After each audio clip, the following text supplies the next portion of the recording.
Hello everyone. This is first time DigiAna Group online interview project. Right now we are taking, and my name is Sunjin Lee, and organizer of DigiAna Group, and also myself is artist making mixing digital and analog elements together works. And today I introduce artist named Roman Kalinovski, who did last time in last time of exhibition and performance, of course, like virtual exhibition and performance. So like in DigiAna group, and I'm really happy to great to see. Thank you Oh, so thanks, much. Ian. Great to be here. Thank you so much. Could you introduce yourself a little bit, like by yourself? Yeah, I'm an artist. I'm a writer. I wear quite a few hats in my daily life, and most of my work I sort of bounce between painting and digital work. I've done quite a few digital projects, and I also have a studio, and I make make paintings as well. So I try to, pardon me, keep a bit of a balance between the different disciplines that I work with. Maybe like some audience, like they don't know about our like DigiAna group. What is the DigiAna group? Maybe this is first time they see the first time DigiAna group. Like Right, yeah. so let me introduce what is DigiAna art and like what is our group, and also like why choose you and how connection between we have. Like let me introduce a little bit, all right, for audience. Go All right. for it. So DigiAna group and DigiAna art deals with multi-sensory digital and analog media. The artist works focus on augmented reality, like I mean AR, and the cultural intersections between human felt experience and a virtually impaired world.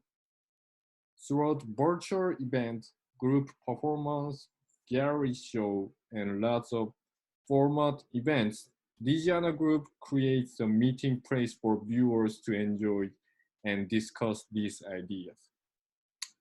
And Roman, this time artist, Roman was early member from the group start. Um, this group started maybe almost 5 years before, I think. Yeah, it's been a while. We've been on Yeah. this for quite a while. Yeah, and actually, you're really early member, really.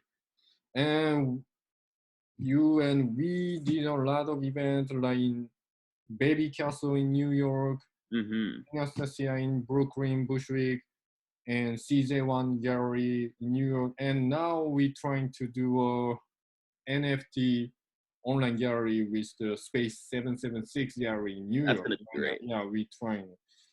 And actually, first time there was like no group like DigiAna groups. Just since almost 5 years before, just I start to meet artist friends like you, like whose same concept with my artwork, like mixing Yeah, digital and analog thing, and just we start like doing together lots event and like just I I named DigiAna group just on my own because like it's more easy to like introduce the other gallery or like institution or live house. This is DigiAna group, right? So like that is the how happened our group have. And you, the Roman or really early member. So actually, it's not too much to say if I don't meet you. There is no this group. Actually, yeah. yeah. I mean, yeah, I've been working on this since you had the idea for the group. Really, I was one of the first people you talked to about it. I think Yeah. I remember So a couple of times we were talking about the whole digital analog art and the tension between the two poles of it, and how to do events with it, and that's sort of how this all kind of blossomed from it. oh, anyway, this is really great to see you. And again, thank you so much to be here. Thank you so much. I'm happy to bring you here. And Thank you. so, actually, so main point of this group, DigiAna group, is trying to represent our contemporary lifestyles, like I mean, digital culture lifestyles, like society captured, destroyed, reconstructed, or created by the internet, SNS, like like PlayStation, whatever, like GameStop, like a lot of digital devices. So when I first time see your artwork, I could find lots point and chance to think such as like what is digital and what is relationship with human itself and deep desire with the relationship for Yeah. digital. So that's why you know I wanna make a group with you. So that is the actually start. So yeah, Yeah, it's funny.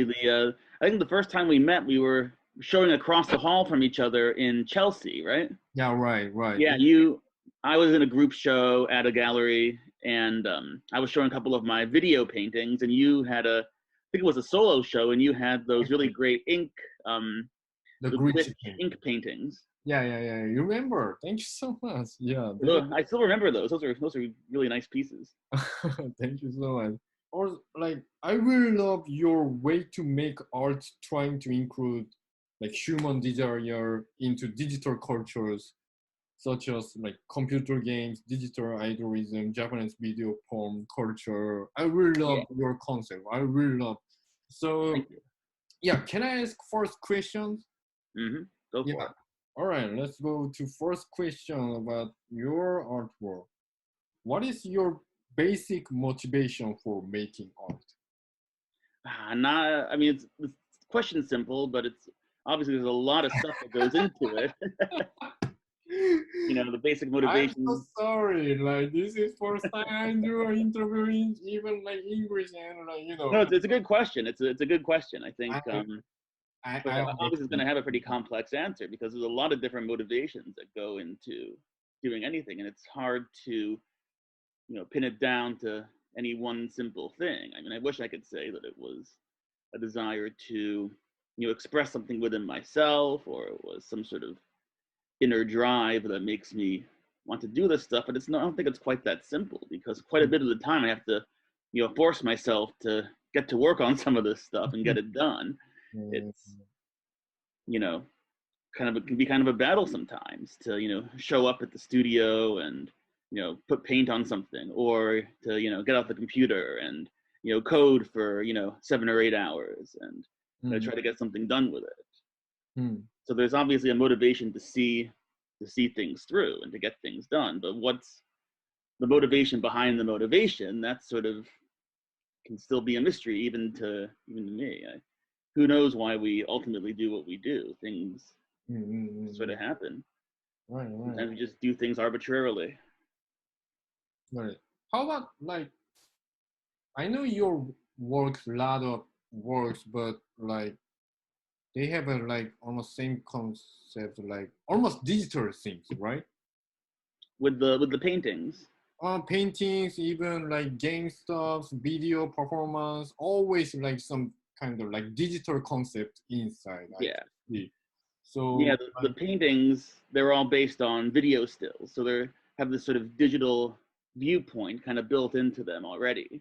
That mm, the material that I'm looking at I'm not painting from life. I'm not painting, well, I am painting something that's in front of me, but what's in front of me is a computer screen with images on it. mm, That's, the still life that goes onto the canvas. mm. So talking about that, let's go to why don't we talk about your Minori Aoi paintings exactly? Yeah. I really want to ask about. I really love your artwork, that series. Um, can I like introduce your work myself? I mean, like, can I read your concept sentence on the website? Oh yeah, go for it. That's All right. On idol can be thought of as anything that serves as a substitute for an unreachable idea. In ancient times, there were the physical manifestations of otherwise accessible deities. Today, our idols are more human and personal. Pop idols conjure up impossible dreams of fame and stardom, and porn idols offer artificial intimacy when the real thing is unbearable or dissatisfying. The paintings in this series are all based on screenshots taken from censored Japanese AV, means adult video, like porn, DVDs. They focus on a single AV idol, Minori Aoi, who had a short career in the industry before her final retirement in 2004. Minori's acting in the fake sex scenes and the intercut story segments isn't realistic at all. Her gestures and expressions looking artificial and exaggerated. Her videos are a kind of theater in which the production's artifice is considered from the start. The viewer knows she isn't watching a real person having sex, but rather a performer playing a character who is playing a role in which she pretends to have sex. The viewer cannot catch a glimpse of a genuine moment because everything in the production is fake. The acting, the character, the sexual art. Everything is artificial, floating on terror. From the real world, it imitates. It's impossible to see anything beyond the idol's artifice, and that impossibility creates a desire to catch a glimpse of the human being portraying and channeling it. This desire is ultimately unfulfillable by design of this missing piece, and the quest to find it drives further consumption of idol media. We know that the idol is a poor stand-in for something we cannot obtain, yet we bow our heads because we can't have, nor do we truly want to have anything else. That is our sentence. Thank you. Thank you.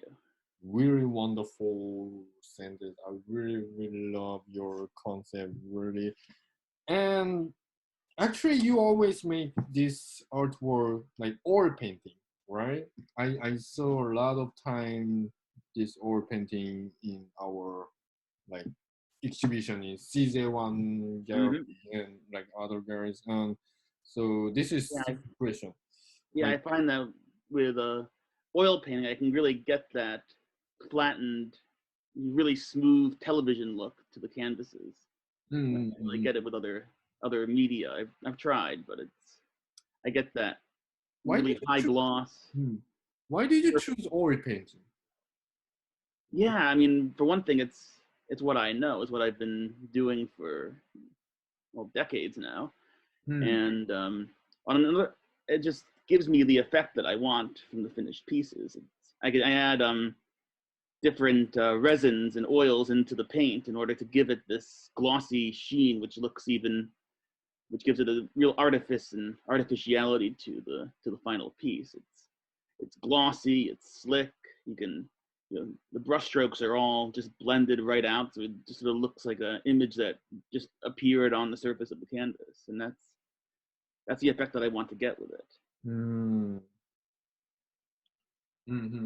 Did you try like ever like other like materials like acrylic paint? Oh yeah, I've done acrylic before, but what is the difference? It's funny, but I mean it's a more artificial kind of paint. It's all just plastic. But I find that the more natural oil paint is easier to work with for the kind of a effect that I want to get. So I'm making something very artificial out of something very natural. It's just, oils and resins. It's all, oil paint is a medium you've really taken quite directly from nature, but at the same time, it's, using it to depict something very commercial and artificial. Oh, really? Like for talking about me, for when I do a painting or something, I always pick the basically pen for me. Yeah. Because pen is more for me is more directly come to my body, and I can feel and I can more explain my inside body. But yeah, you get a sense of a feedback from it. Yeah, but interesting for you is more oil painting is more comfortable for you to explain more inside yourself, maybe, right? Well, I mean, when you're working on the painting itself, you'll feel a connection through the brush to what you're doing. And I feel like with oil painting, the connection just feels stronger. I feel like I can predict it better. I can predict what's going to happen when I put the paint on the brush and touch it to the canvas. I feel like I have greater control over what happens with oil paint than I do with what happens with acrylic or what happens with watercolor or any other sort of medium like that. In your concept, there's real human desire, taught to her, like touch to like herself, like, but you already talked in concept, there's just idol, you know, there's fake, you cannot touch them, like you cannot touch their real inside concept, you know.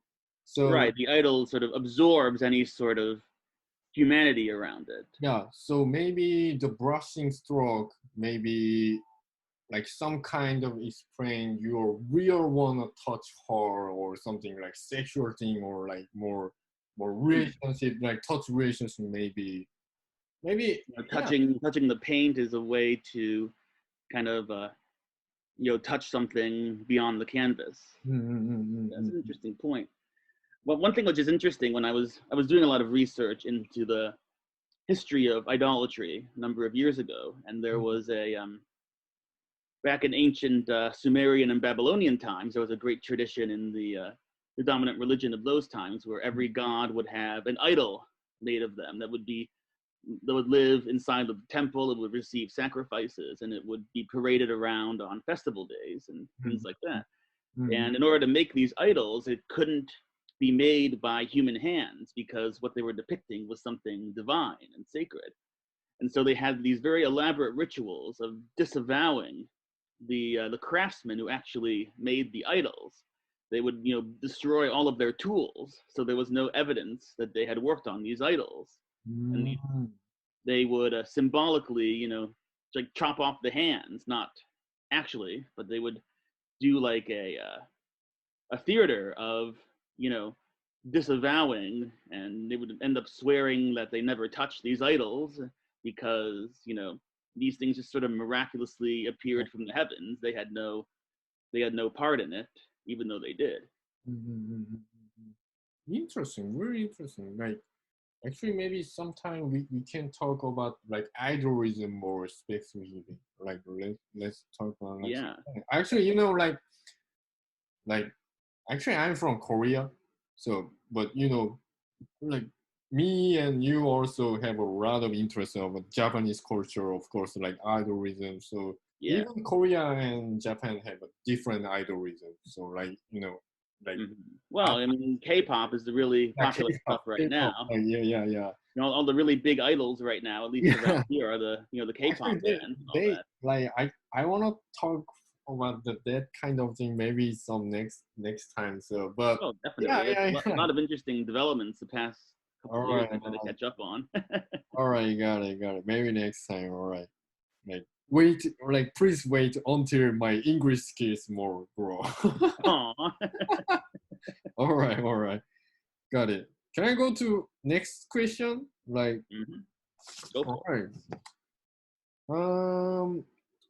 Yeah, it is actually your Japanese culture thing. Like, I mean, uh, I saw a lot of like your work, like ever, like until now.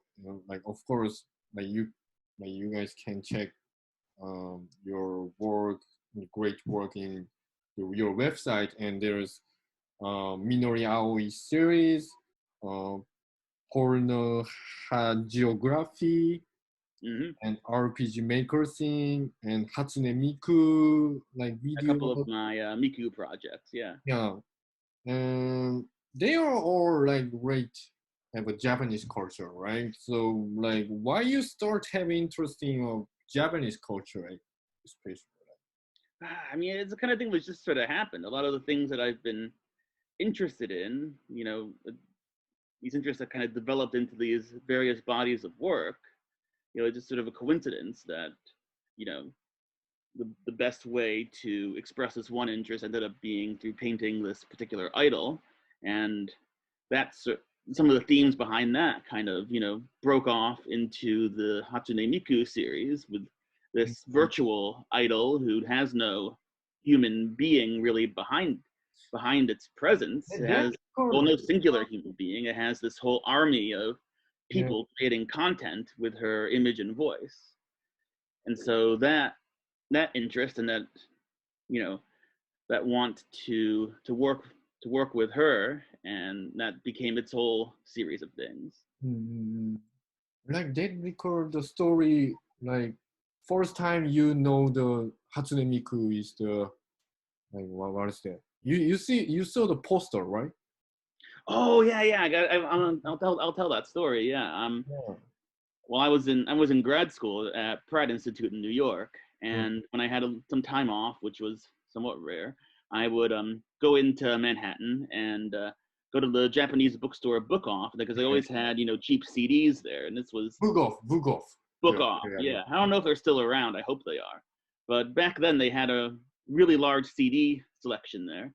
You could get like CDs for $1 a piece, and I like to listen to music while I work, and I have pretty diverse musical taste, and so I could always find something to listen to there. I could find a lot of stuff. End up buying $20 worth of CDs, get a stack this big, bring them back to the Yeah, studio, yeah, put them on the CD player. I know. That's So I was waiting to check out, and if you ever checked out a Book Off, they only have like 2 registers for the whole store, and it takes forever. And so you're standing in line for like 10 minutes behind 15 other people, and so there were these flyers by the registers announcing this Hatsune Miku concert at the Hammerstein Ballroom coming up, maybe a month or 2 in advance. And I'd heard of Miku before, just through, being a fan of certain things, anime, and different meme videos online. They'd done the one with her spinning the green onion around. I'd seen that. I'd seen a couple of Vocaloid things in the past, but I didn't know a huge amount besides the very basics of what Miku is. But this is a pretty interesting thing. It's never been to a live concert without a human performer. It's kind of an interesting possibility. So have you ever seen real live show? Have you ever seen? Yeah, I went to like 3 of them actually after this. Yeah, I've been every time one comes to New York, I always make sure to go. Really? They already do New York several times. Really? Yeah, I've done a couple of New York shows. Really? Anyway, it's so I saw the flyer, and it happened that I was off the day of the concert, so it was like, well, I'm gonna have to check this out. I was already doing a lot of research into idolatry and idols and things like that at that point, and it's like, well, this is very relevant to my research. I can sort of make the excuse that I'm spending $150 to go to a concert where there's no human performer, as a research thing. Good excuse, You can research. It's anthropology, that's my excuse. When my friends ask me why I've got glow sticks and bag full of anime stuff, so I go, it's anthropology research, clearly. Great, sounds nice. So a month or so later, I buy the ticket, I go to the concert. I didn't expect it to be that popular. The line was literally around the block. Hammerstein Ballroom. That's on like 34th and I want to say like 9th Avenue, I think, 8th or 9th, and this went to like around the block near like B&H and around the corner, and really, yeah, it's like a Trader Joe's line, yeah, like a Trader Joe's line, exactly. Yeah. Really. When COVID happened, like I never seen that huge line in my. And everybody's buying toilet paper. Yeah, they surround all building. Oh, it's crazy. Yeah, it's like if there's a toilet paper sale at Trader Joe's. It's kind of what the.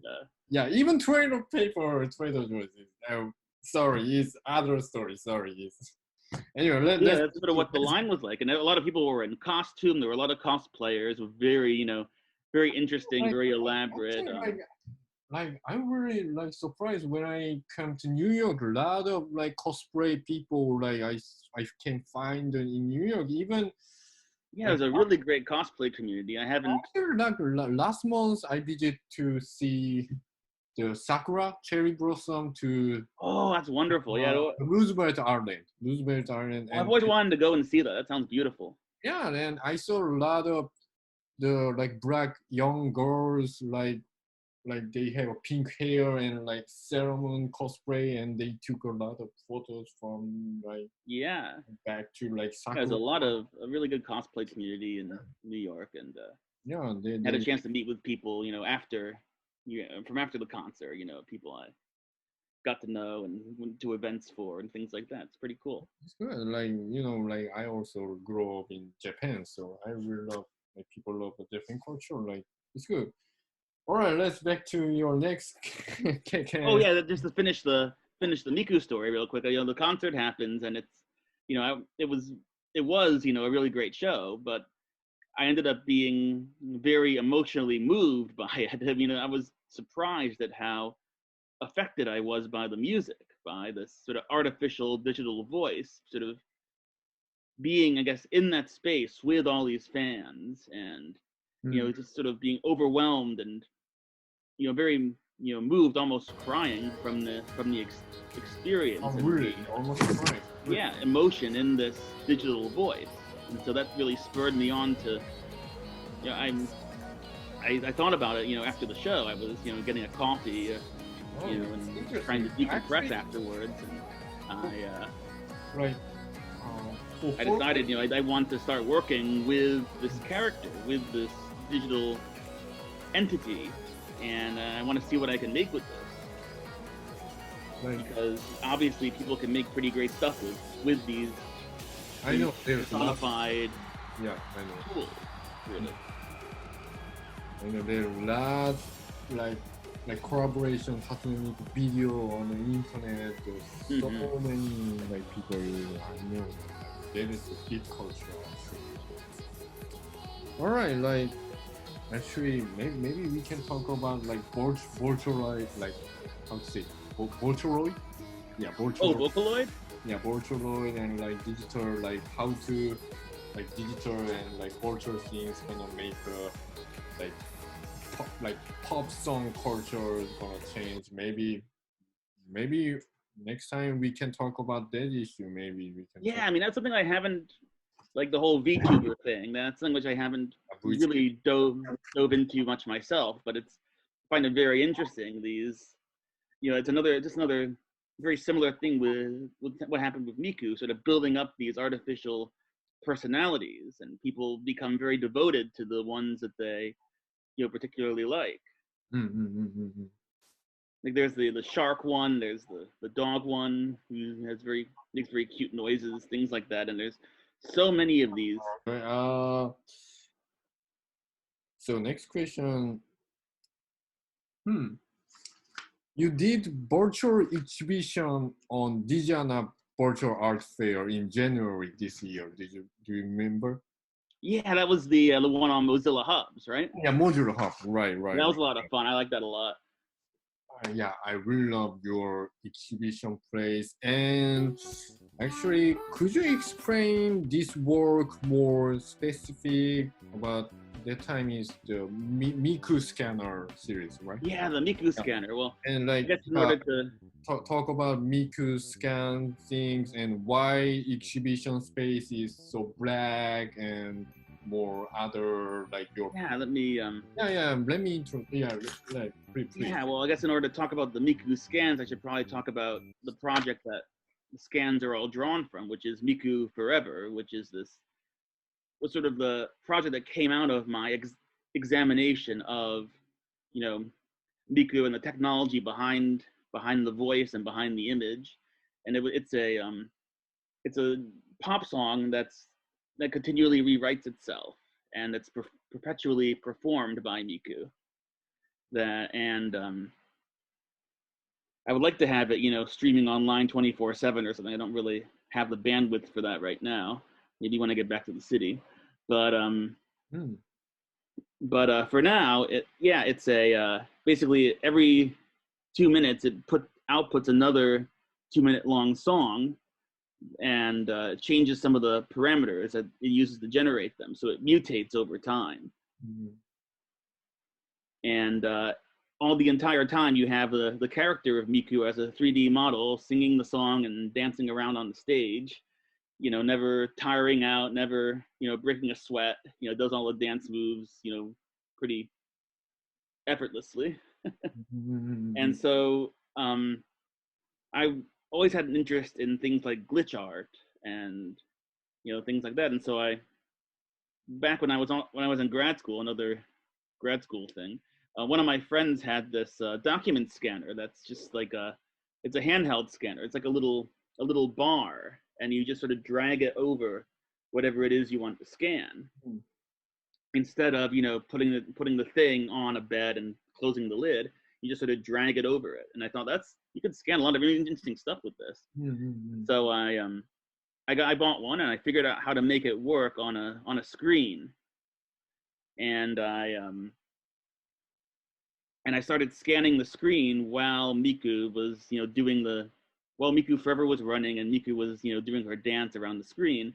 And basically what it did, it sort of turned the performance, each moment of this performance, into kind of a graph of movement over time, of the light signals being beamed in to the scanner from the monitor. And as the thing dragged across the screen, it sort of created this graph of where Miku was at that moment, on the screen, X and Y coordinates.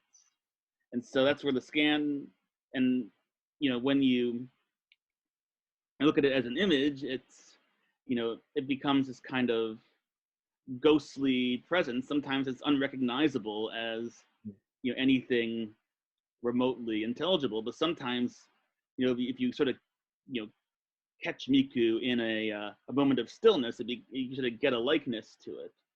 And so I did a couple hundred of these scans and picked out some of the more interesting ones, and that became the Miku scan series. I had a few of them printed out, and I showed them at the CJ1 gallery last year. Yeah.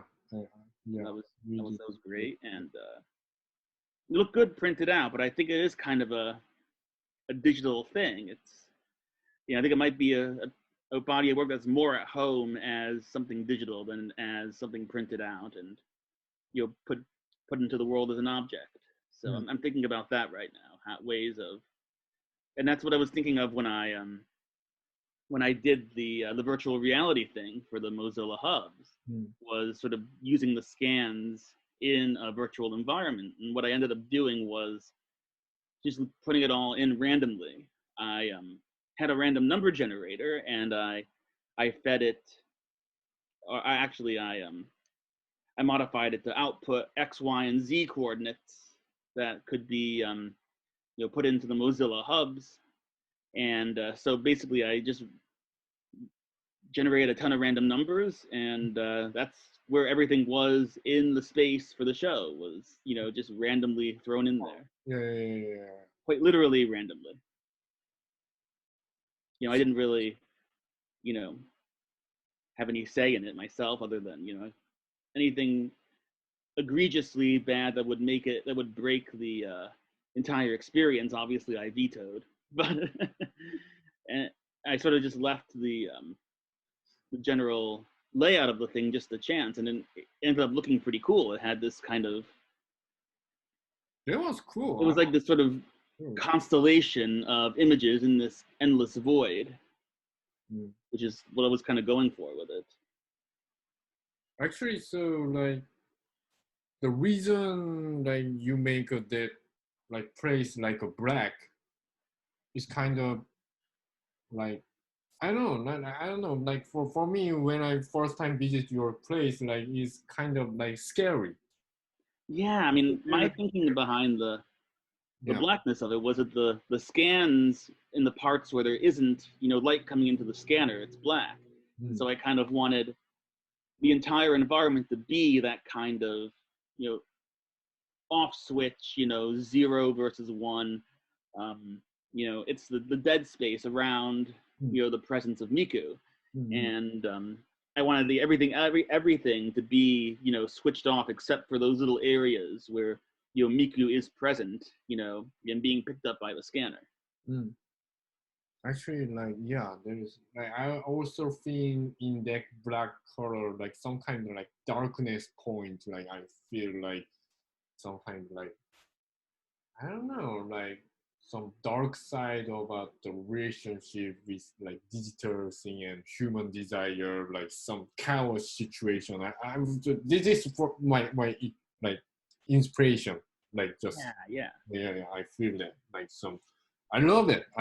Anyway, Thank you. Yeah. really love dark And point. I had a video from Miku Forever playing in the space as well, which had the audio, so you could hear the the endless song looping. I think I had like maybe 10 or 12 minutes worth of it. Actually, you know what? We like. Do you remember like I host a lot of like DigiAna performance show in Synesthesia? Yeah, those were great. Loved Bushwick, it. like, and that time also like one time I asked you to some like launch your video, and like you launched that Miku series, the Miku singing forever, almost like Yeah, 20 minutes. Actually, they're like almost people can't understand what is this. Then maybe they're like, you know, like lots of people in that live house, they don't know about the Miku, and like why like Miku is gonna be sang eternally, and they're really silent, really that live. Yeah, I remember that. Really silent. Only Miku is singing eternally. When I see that perform, I feel like a really, oh my god, this is awesome. Like kind of we watched a really horrible, like some kind of like horror movie with everyone. So, like I feel that it's weird, but I love that Yeah. that event actually. Yeah, yeah, that was awesome. Yeah, I've done performances of it a number of times. I showed it at a couple of conferences in NYU and Electronic Literature Conference in British Columbia, and I've shown it at the Internet Yamiichi a couple of times. And those are always fun. I love the Yamiichi. Yamiichi, right. Yami. And I've also sold CDs, you know, individual little those tiny single CDs. I bought a bunch of blanks and I burned one Miku song that was generated from the program onto it, and then I deleted the original files. So these CDs have the only, you know, possible occurrence of this song in the lifespan of the universe. Why don't we like start like DigiAna online shopping? Like you should. I still have a bunch of them. Your CD and goods, like you know, yeah. Let's Very totally unique, you know, in the history of the universe. These CDs, the parameters that were used to generate the song will, in all probability, never come up again. Yeah, you know, like even nowadays, like lots of artists sell like cassette tape, you know, tape, like tape, like of course, like vinyl, the like I don't know how to say the English, the DJ thing, the big like. But yeah, as a collector of things like CDs and music, I've always loved those tiny CDs, those really little singles that you get. They only have like one or two songs on it. Right, let's do that. Let's share and let's make a money. You can't use them in like half of the CD players out there. If you try to put them in your car, the CD player will eat it. But hey, I don't have a CD player in my house, but maybe I can buy it. Just yeah. Right. It's weird, like, but like, do you have any interest to do like again? Like they kind of like virtual exhibition, like Hub Modulo, like some next time. Oh yeah, definitely. I always love working on that kind of stuff, and I have a bunch of ideas of stuff I'd like to do with it. I can host your solo exhibition, and can bring people and do a reception party. Yeah. One thing which I kind of wanted to do with the last one, which I wasn't able to really do, was to have things streaming in live. I wasn't able to get like Twitch or anything to interface with the Mozilla. I had to use a recording of Miku. I wanted to have Miku performing live for everything and having that streamed into the space, but that I couldn't get that to work in time, and let's do that. So we had to open the show. So let's do that. Had to go for the video instead. Let's do that. All right.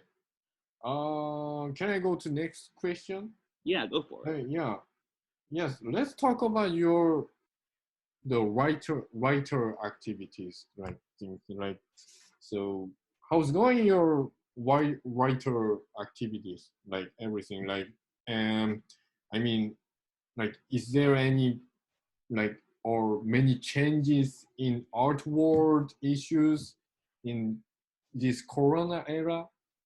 Like, Oh yeah, I mean, there's a lot of things. A lot of because things changing. could you tell me as like writer, like because you already see a lot of from lot of aspects, like from that viewpoint, like like Yeah. so could you tell me what is like the recently changes like art scene and everything, like yeah. Yeah, I mean, it's the past year has definitely been pretty chaotic as far as trying to cover any sort of art events because, a lot of things were, virtual by necessity for, most of last year, really, up until maybe, the end of autumn when things, started opening up a little bit more.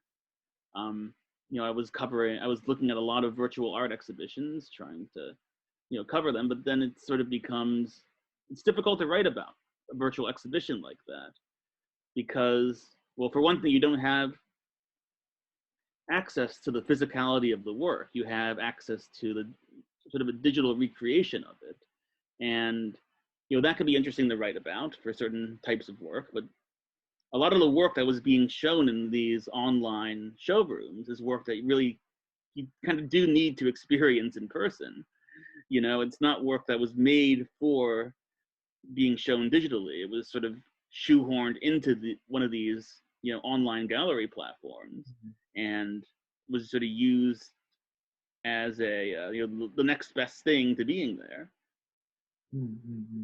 And so I feel like a lot of galleries, by necessity for having to, they had to have shows, they had to show stuff, and this was the best way for them to do it. And I don't begrudge them for it, but I feel like a lot of the technology just wasn't up to snuff to sort of emulate any kind of physical gallery going experience. Mm-hmm. And of course, more recently, we have, sort of the rise of the NFT and digital art Yeah. really exploding in popularity, which honestly, I kind of wish that happened a year before. If that had happened, before the pandemic and digital art had, had so much more, interest in it and it was being promoted and shown much more widely, I feel like 2020 could have been a much more interesting place because, so much more digital work could have really been at the forefront of discourse during a time when we sort of had to be looking at digital work. We couldn't, you know, just go to a gallery or to a museum and look at stuff in the flesh. We had to be, looking at stuff through our screens, and, lo and behold, a whole bunch of digital work suddenly became, just, got out there and became more readily accessible. Mm. So I feel like the timing was a little bit off on that. If they could have moved that up a year, it would have been better. But it is what it is. Got it, got it, got it. How do you think like NFT art? Like I mean, like some artists really hate it. Yeah. Yeah. And I know like their opinion something is like, like internet is really free and is of course to do everything free and like more like, like not like connect like I mean, what is the chain? The NFT, the chain's name, I forgot. Oh, the blockchain. Yeah, blockchain. Like Yeah. if you connect like blockchain, it's gonna be more boring and like more like creation thing is not gonna be free. So some artists really hate about NFT. But There's a yeah, lot of very valid criticisms of it out there. There's the environmental criticism that, a lot of this technology is extremely energy wasteful. And the energy that's being used to power it, for the most part, is fossil fuels, things that are, highly polluting.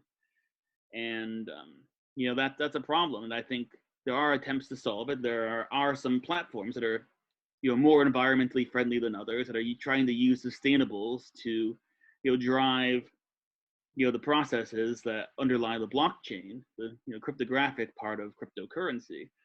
But at the same time, this sort of raises another question of, would this stuff be better used to generate energy that's being put to use to improve people's lives?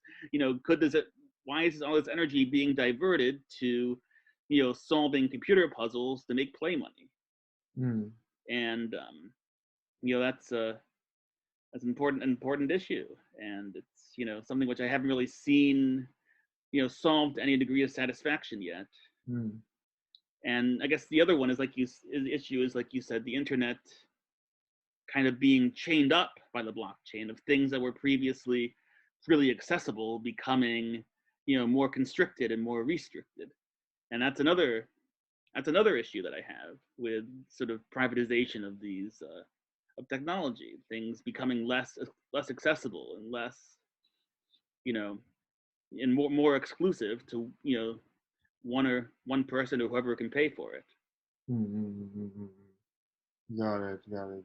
An artist, might have previously had a work that was freely available, and somebody bought the NFT, I've got to take it down now.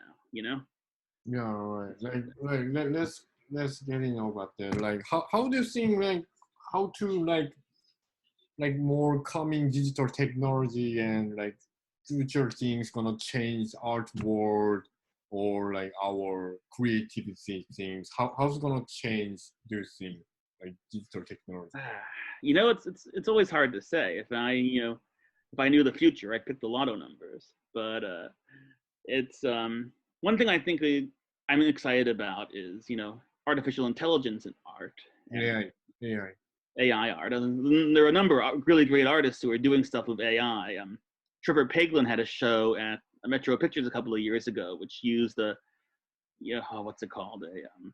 A confrontational AI to generate, new artworks, in various different styles. And that technology since then has been, built on and built on and built on. There's a lot of really interesting neural networks out there that it can do pretty amazing stuff. I don't know if you've ever seen, there's a Twitter account that tweets AI generated portraits. It's called "This Person Does Not Exist."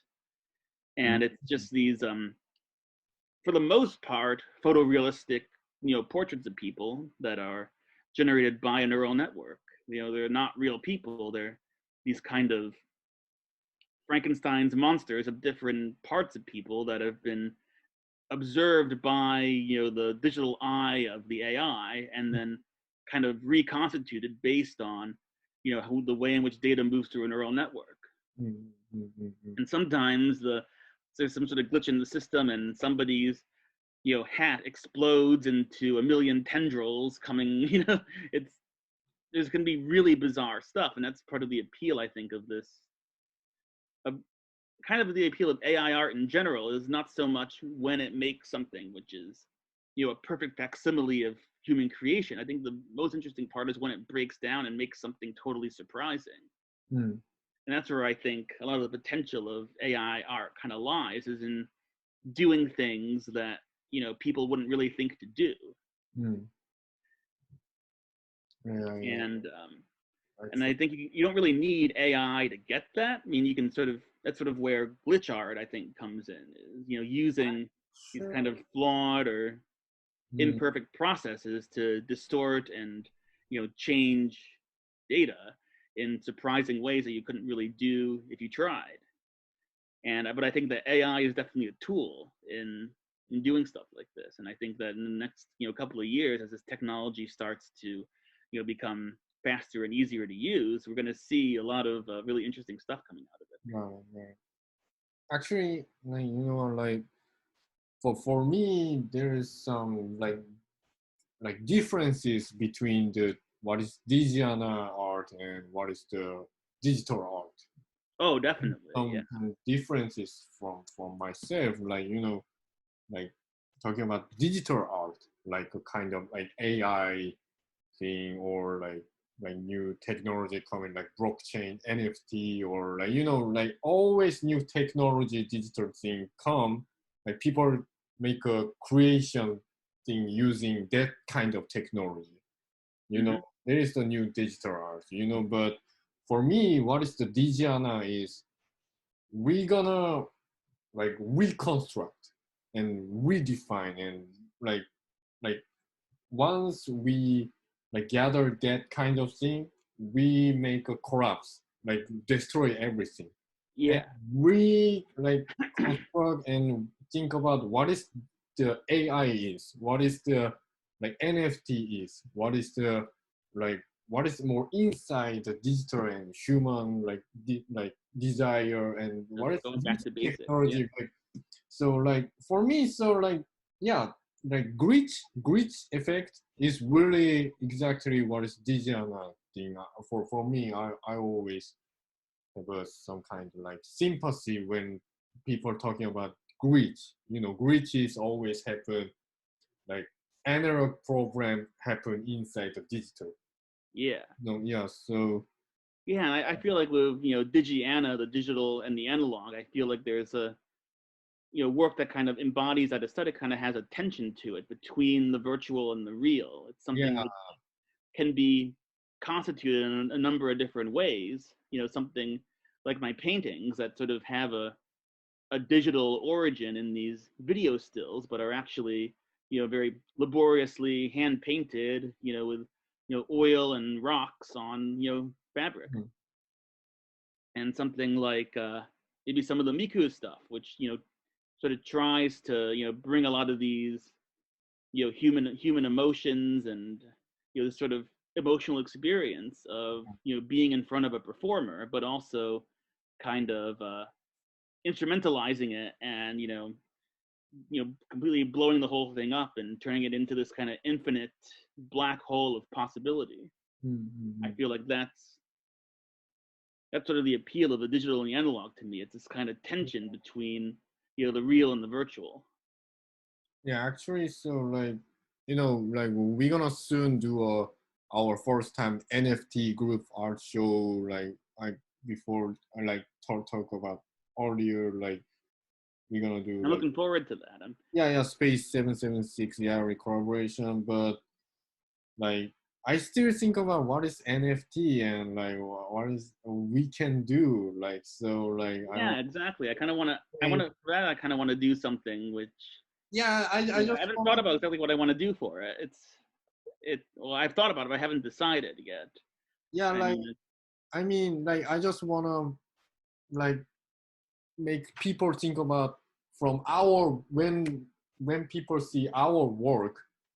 Wow, this is NFT, but what is NFT is like mhm. because our work is really like analog and digital mixing, so people when see our work gonna be maybe fear NFT, but it looks more like some kind of analog. So what is between like so I just wanna make a Yeah, chance. what would an analog NFT be anyway? Maybe like a one-time cryptography pad or something, or a number station. Hmm. Transmitting analog data into the void in the hopes that somebody out there can decode it. Mm. Yeah. So yeah, we can still do a like lot of like challenge and like like discuss thing. Like we can share our process work about that. You know. So actually, like you already joined a lot of times in this DigiAna group. Even me, Sunjin organizer, short of English actually, but you have like long relationship with me, so like so you wanna more have a like global culture like exchange like me or other foreigner people like around the world, like you're gonna future you wanna more do an event that kind of like exchange culture things. Yeah, that would definitely be interesting. I've always been, a proponent of cultural exchange and sort of getting to understand Yeah, other I people's mean, point of yeah, view of on course, things. New York is really good place. Like we can meet like Oh, other New York is, people. Yeah, me and you also like meet, and also how about online? Like you wanna like yeah yeah, definitely. yeah like you have any Online is like chance to like meet like other like foreigner people in online situation or something like you already try something. Yeah, I feel like that's sort of where we're going with some of the Mozilla Hubs kind of stuff. Ah, Is yeah, seeing yeah. people sort of virtually enter into these kind of curated spaces. How about like if like if there are any chance could you give me any like hint? How can DigiAna group more help your like what you want more in the future, or what can I help for you, or how That's a good question. yeah, how can our group more gonna good for people like a more concentrate on about like digital and analog thing, artists and creators? I guess that my big desire for it would just be to keep on going and sort of building up a platform, and I guess opening up and showing more artists, and letting more people show work that kind of exists in that gap between the digital and the analog stuff that sort of jumps between the various virtual and real worlds. And I feel like it's been a couple of years. We've been doing a really good job of showing a lot of different people. Because of you guys, really, because of you guys. But I feel like especially with online shows and stuff, we could definitely show more people with it, more people from all around the world doing projects like this. But that might be a good direction to move things, is sort of opening up the platform a bit and letting other voices kind of chime in with whatever it is that they're doing. Yeah. All right. The next is last question. Okay, let's do it. It's really simple. What is your next plan? My next plan. Yeah. Well, I guess in the immediate future, I got to do something for the NFT show, and so I'm thinking about, what would an analog NFT look like, and sort of where I'm starting with this as far as my thought process goes. I'm still kind of trying to conceptualize it, and hopefully it'll come up with something which can be turned into an NFT for the show. We'll have to see where it goes. I guess you can really turn anything into an NFT. So, even if it's some sort of nebulous idea, you can still tokenize it. In a way, it's a little bit like conceptual art in a sense. It's anything really goes as long as you can fit into that that particular container. You can do whatever you want with it. So basically, you have a really positive motivation to NFT. Basically, I wouldn't say I'm entirely positive about it. I feel like there are very valid criticisms of it that haven't been adequately addressed by a lot of the people who are really pumping this medium up. And a lot of the real cheerleaders for it come across to me as really scammy, and people who are kind of trying to pump interest and money into a pyramid scheme. And so I have a lot of criticisms of it, but it's not gonna stop me from thinking about it and examining it. And if I can find a way to do something with it in a responsible way, which doesn't do irreparable harm to the environment or other people, I would like to work with it.